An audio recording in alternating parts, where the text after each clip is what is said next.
Hello friends, welcome to the crash course of Indian evidence act.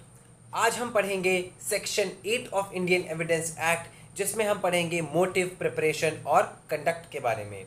इससे पहले हमने इस एक्ट के इंट्रोडक्शन को पढ़ चुके हैं, सेक्शन 3 को पढ़ चुके हैं, सेक्शन 4 एंड 5 को भी पढ़ चुके हैं, सेक्शन 6 में हमने रेस्टेस्टे को भी डिस्कस कर लिया है और हमने लास्ट वीडियो में सेक्शन 7 को भी कवर कर लिया है। तो आज हमें कवर करना है section 8 of Indian evidence act. तो आइए शुरू करते हैं। पहला टॉपिक जो सेक्शन 8 का है वो है मोटिव। सेक्शन 8 कहता है वो फैक्ट्स जो घटना के पीछे के मोटिव को बयां करते हैं, वो फैक्ट्स जो हैं रेलेवेंट होते हैं। कहने का ये मतलब है कि कोई भी एक्ट जब होता है तो उसके पीछे मोटिव होता है, उसके पीछे कोई ना कोई मोटिव होता है और उस मोटिव को जो भी फैक्ट्स बताते हैं, दर्शाते हैं, ठीक है, वो सारे फैक्ट जो हैं सेक्शन 8 के अंदर रेलेवेंट होते हैं। अब देखिए कि मैं जो हूं ये एक वीडियो बना रहा हूं आपके लिए।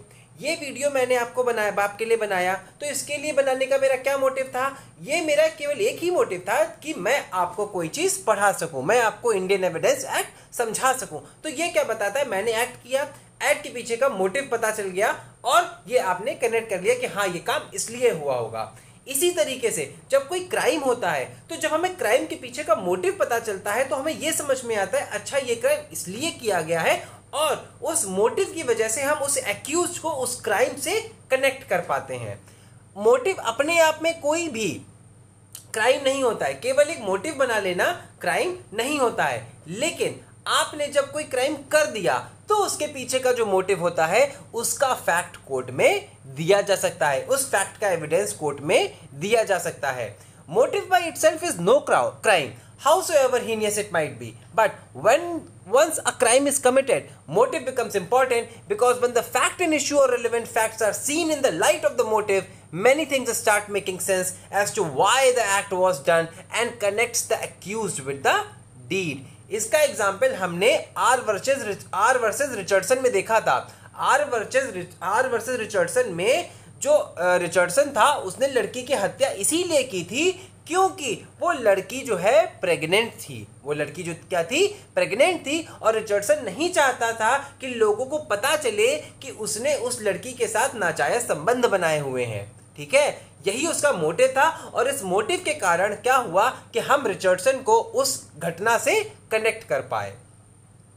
Whenever the question arises whether the act was intentional or accidental, हाँ ये एक और बात है कि कभी कभी क्या होता है कि हमको ये देखना होता है कि कोई भी जो एक्ट है वो इंटेंशनल है या फिर एक्सीडेंटल है। फॉर एग्जाम्पल कि जो रैटन वर्सेस क्वीन वाला जो हमने केस देखा था, जिसमें एक लड़की ने, एक औरत थी जिसने कॉल करके पहले पुलिस से हेल्प मांगी थी, उसके बाद जब पुलिस पहुंची वहां पे तो वो लड़की मरी पड़ी मिली थी और उसके हस्बैंड पे केस चल रहा था कि तुमने उसे मारा है। अब हस्बैंड तो ये कह रहा था कि ये एक्ट तो एक्सीडेंटल है, बट वहां पे एक फैक्ट था कि उनके बीच का जो रिलेशन है, हस्बैंड और वाइफ के बीच का रिलेशन है, वो बहुत अच्छा नहीं था।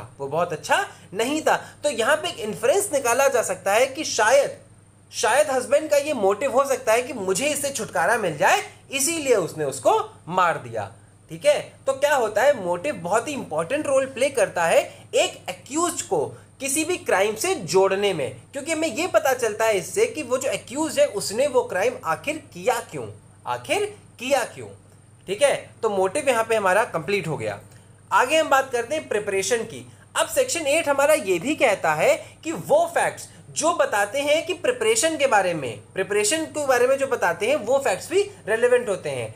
मैं इसे एक्सप्लेन कर देता हूं। फॉर एग्जाम्पल कि जैसे आपने कोई आदमी जो है वो जहर से मरा है, ठीक है, उससे थोड़ी देर पहले ही आपको देखा गया था सेम जहर को खरीदते हुए। तो अब ये जो देखा गया आपको सेम जहर को खरीदते हुए, इस बात का हम एविडेंस दे सकते हैं कोर्ट में, क्योंकि ये दिखाता है कि शायद मैंने ये एक्ट किया था और ये मेरा प्रिपरेटरी पार्ट था, यहाँ पे मैंने प्रिपरेशन की थी उस एक्ट को कमिट करने के लिए।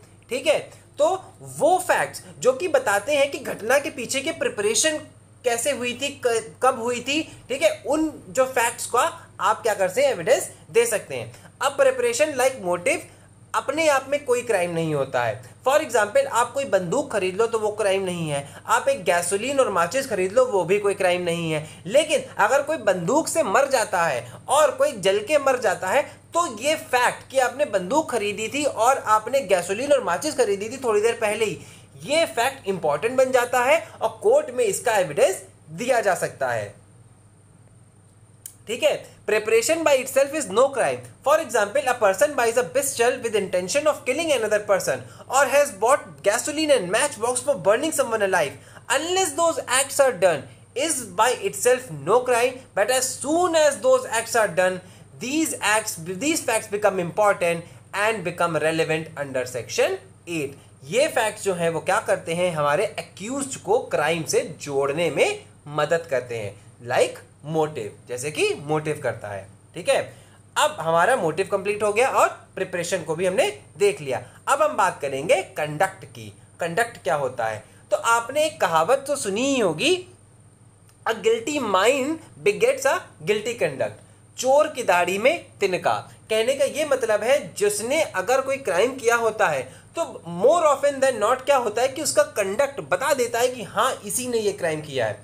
फॉर एग्जाम्पल, जैसे कि ये हुआ कि कोई क्राइम हुआ, अब जो है वो आदमी वहां से भागा, वो आदमी वहां से भाग गया जिसने वो क्राइम किया। अब ये जो इसका भागना था, ये जो इसका भागना था वो ये बताता है कि इसने गिल्ट था, उसके गिल्ट को दर्शाता है। ठीक है, वो क्या करता है, उसके गिल्ट को दर्शाता है। For example, a man charge with wife murder failed to shed tears. कहने का ये मतलब है एक आदमी के ऊपर चार्ज लगा कि उसने अपनी बीवी का मर्डर किया है और वो अपनी बीवी के मरने पर रोया भी नहीं था। तो ये क्या हुआ, ये एक तरीके का कंडक्ट हुआ जो कि रेलेवेंट हो जाएगा, क्योंकि इस कंडक्ट से हमें ये पता चल रहा है कि शायद उस आदमी को अपनी बीवी के मरने का दुख नहीं है। क्यों नहीं है? शायद इसी ने मारा हो, इसीलिए दुख नहीं है।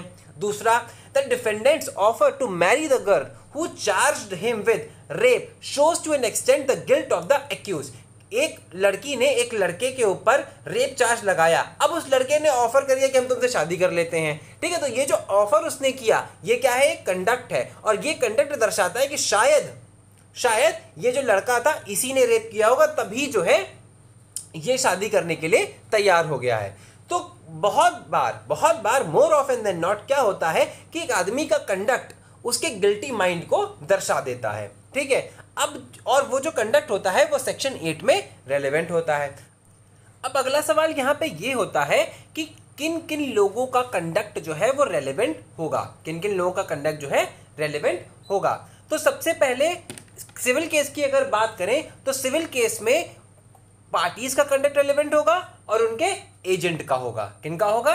पार्टीज का होगा और उनके एजेंट का होगा। और क्रिमिनल केस में किसका होगा? एक्यूज्ड का होगा। और किन्हीं केसेस में कंडक्ट ऑफ विक्टिम का भी होगा, विक्टिम का जो कंडक्ट होगा वो भी रेलेवेंट होगा। तो फिर से रिवाइज कर लीजिए, सिविल केस में किसका होगा? कंडक्ट ऑफ द पार्टीज का होगा और एजेंट्स का होगा, और क्रिमिनल केस में एक्यूज का होगा, और किन्हीं केसेस में विक्टिम का भी कंडक्ट इंपॉर्टेंट होगा। The conduct of the party is relevant only when the conduct is in reference to the fact in issue or relevant facts, or when the conduct is influenced by the fact in issue or relevant facts। कहने की बात यह है कि वही conduct जो है relevant होंगे, उन्हीं फैक्ट्स का जो एविडेंस है दिया जाएगा जिसमें कंडक्ट जो है वो इन रेफरेंस टू होगा किसके? Fact in issue relevant fact के, या फिर जहां पे जो कंडक्ट है वो इन्फ्लुएंस हो रहा होगा फैक्ट इन इश्यू से या फिर रेलेवेंट फैक्ट से। Subject to these, the conduct is relevant whether it is previous or to the happening of the facts or later। यानी कि कंडक्ट कैसा हो सकता है? वो प्रीवियस भी हो सकता है और सब्सिक्वेंट भी हो सकता है। Now, conduct must be influenced by or influences the fact in issue और रेलिवेंट फैक्ट। ये बहुत इंपॉर्टेंट है कि जो कंडक्ट है वो या तो फैक्ट इन इशू से इन्फ्लुएंस हो या रेलिवेंट फैक्ट से इन्फ्लुएंस हो, या फिर रेलिवेंट फैक्ट और फैक्ट इन इशू जो है वो कंडक्ट से इन्फ्लुएंस्ड हो, मतलब दोनों चीजें हो सकती हैं। अब इस चीज की जो रिक्वायरमेंट थी, ये क्वीन एम्प्रेस वर्सेस अब्दुल्ला के केस में इसको स्क्रूटनाइज किया गया था। तो इसके हम फैक्ट्स जान लेते हैं। एक था अब्दुल्ला, ठीक है, उसने खून किया था एक लड़की का, ठीक है, खून क्या किया था? उसने उसका गला काटा था। अब गला काटा तो उसने, और उस लड़की को हॉस्पिटल ले जाया गया। हॉस्पिटल में उस लड़की ने वॉलंटियर किया कि वो जो है नॉड करके ये बता सकती है कि किसने उसका खून किया, लेकिन डॉक्टर ने बोला तो कि तुम नॉट मत करो क्योंकि तुम्हारा जो घाव है वो बढ़ सकता है। तो उसकी माँ ने उसके हाथ को सपोर्ट देके फिंगर को पॉइंट करवाया। क्या किया उसने, उसकी माँ ने सवाल पूछे और उन सवालों के जवाब में उस लड़की ने फिंगर को पॉइंट किया। अब यहाँ पे जो लड़की ने फिंगर पॉइंट किया इसको बोला गया एक कंडक्ट, और बोला गया कि ये जो कंडक्ट है ये सेक्शन 8 में रेलेवेंट होगा। अब रेलेवेंट होगा या नहीं होगा यही सवाल था इस केस में। तो जो मेजॉरिटी जजमेंट था जो कि चीफ जस्टिस पेथरम ने दिया था, उनके अकॉर्डिंग टू ये जो कंडक्ट है ये रेलेवेंट नहीं है सेक्शन 8 में। ये जो एक्ट है ये कंडक्ट नहीं माना जाएगा सेक्शन 8 में। क्यों नहीं माना जाएगा? उनका कहने का ये मतलब था कि जो कंडक्ट होना चाहिए वो डायरेक्टली इन्फ्लुएंस्ड होना चाहिए बाई फैक्ट इन इशू या फिर रेलेवेंट फैक्ट में। यहाँ पे क्या हो रहा था, यहाँ पे वो डायरेक्टली इन्फ्लुएंस नहीं हो रहा था प्रिंसिपल फैक्ट से। यहाँ पे बीच में उसकी माँ सवाल पूछ रही थी और उन सवालों के जवाब में वो जो है फिंगर को पॉइंट कर रही थी। तो ये जो कंडक्ट है ये सेक्शन 8 की डेफिनेशन में नहीं आता है। हाँ, उन्होंने इस चीज को डाइंग डिक्लेरेशन में जो है एक्सेप्ट कर लिया सेक्शन 32 सब क्लॉज 1 में, लेकिन उन्होंने कंडक्ट नहीं माना। अब इसके अपोजिट, ये जो इसके अपोजिट थे जस्टिस महमूद ने मेजॉरिटी रीजनिंग से एग्री नहीं किया और उन्होंने एक इलस्ट्रेशन को पॉइंट आउट किया। इलस्ट्रेशन F अगर आप पढ़ेंगे, मैं पढ़ देता हूं। The question is whether A robbed B। The question क्या है कि क्या A ने B को लूटा था। The fact that B was robbed, C said in A's presence the police are coming to look for the man who robbed B and that immediately afterwards A ran away are relevant। यहाँ पे क्या हुआ कि जैसे ही C ने ये चीज बोली कि देखो जिन लोगों ने या जिस आदमी ने बी को लूटा है उसे पकड़ने पुलिस आ रही है, और ये जैसे ही ए ने सुना ए भाग गया वहां से। अब ए का जो कंडक्ट है वो undoubtedly influenced by fact in issue है, लेकिन बीच में सी का स्टेटमेंट भी है जिसने ए के कंडक्ट को ट्रिगर किया। अब यहाँ पे चूंकि ए के कंडक्ट को सी ने ट्रिगर किया तो ये उसी तरीके से ट्रिगर कर रहा है जैसे उसके माँ के सवालों ने उसके कंडक्ट को ट्रिगर किया था, उस लड़की के कंडक्ट को। तो कोई डिफरेंस नहीं है दोनों के बीच में, ठीक है। लेकिन फिर भी चीफ जस्टिस पेथरम ने इसको कंडक्ट नहीं माना और जस्टिस महमूद ने इसको कंडक्ट माना, ठीक है। तो आपको यह समझ में आ गया होगा कि जो कंडक्ट है that should always be influenced by fact and issue और रेलेवेंट फैक्ट, और इन्फ्लुएंसेस फैक्ट एंड इशू और रेलेवेंट फैक्ट। अब बात करते हैं हम रेलेवेंसी ऑफ स्टेटमेंट्स की, ठीक है। कंडक्ट में रेलेवेंसी ऑफ स्टेटमेंट्स की बात करते हैं। अब अगर आप एक्सप्लेनेशन 1 पढ़ेंगे तो उसमें साफ साफ लिखा हुआ है कि कंडक्ट में स्टेटमेंट्स नहीं आते हैं। Conduct does not include statements, लेकिन इसके 2 एक्सेप्शन है। पहला, अगर कोई स्टेटमेंट है जो कि अकंपनी कर रहा है कंडक्ट को या उसको एक्सप्लेन कर रहा है तो वो स्टेटमेंट्स जो है वो रेलेवेंट होंगे। फॉर एग्जाम्पल, कोई जो कंप्लेंट करता है, कोई आदमी जब कंप्लेंट करता है, कोई विक्टिम जब कंप्लेंट करता है तो वो जो कंप्लेंट कर रहा है, ठीक है, वो क्या होगा, वो किसी को स्टेटमेंट से मिलके बनी होगी वो कंप्लेंट। तो वो जो कंप्लेंट है वो उसके जो कंडक्ट है उसको एक्सप्लेन कर रही है, वो उसके कंडक्ट को एक्सप्लेन कर रही है। हेंस वो स्टेटमेंट जो है कंडक्ट में आ जाएंगे, रेलेवेंट हो जाएंगे सेक्शन 8 में। For example, an act of an injured person in making complaint about the offense done to him is a conduct, and the statements comprising of which the complaint is made is accompanying the conduct and hence relevant। इसका आप illustration देख सकते हैं जे और के illustration पढ़ लीजिएगा, ठीक है, ये इसी से रिलेटेड है। इसके बाद है स्टेटमेंट्स अफेक्टिंग